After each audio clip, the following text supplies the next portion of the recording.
we got bishop to c5. And this move is a way to get out of danger, a way to attack the queen and force it to move.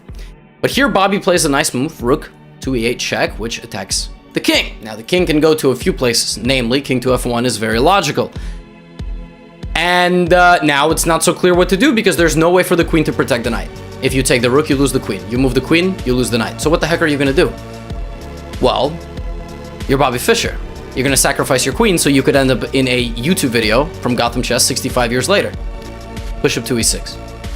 An absolutely beautiful move. A move with so many layers. In the game, the queen was taken. However, you cannot take the bishop, because if you take the bishop, I go queen b5, check. You cannot go to e1, because queen e2 is mate.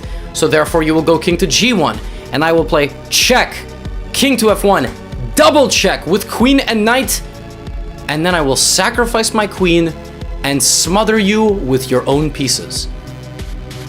Mutiny from the inside of the castle. Isn't that absolutely beautiful? I would have loved it if the game ended like that, but sadly it did not. Knight to e2 was mate. And so for that reason, you cannot take the bishop on e6. You also could take the knight. But here I will play queen takes c5 with the pin on the pawn.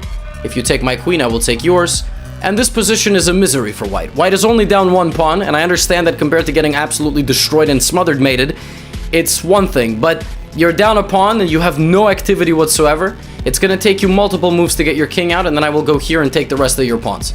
You will die a very slow and painful death. In the game, you choose to die a very fast and fascinating death. Bishop takes c4 check, which I think is better anyway, isn't it? Just deep philosophical question. King to g1, and now Bobby Fischer plays knight to e2 check. King moves to f1, knight jumps back and takes the pawn for free. Now we repeat. Now I'm gonna go take the bishop first, because your queen is hanging, and when your queen moves, I will play rook to a4, disallowing you from touching any of my pieces.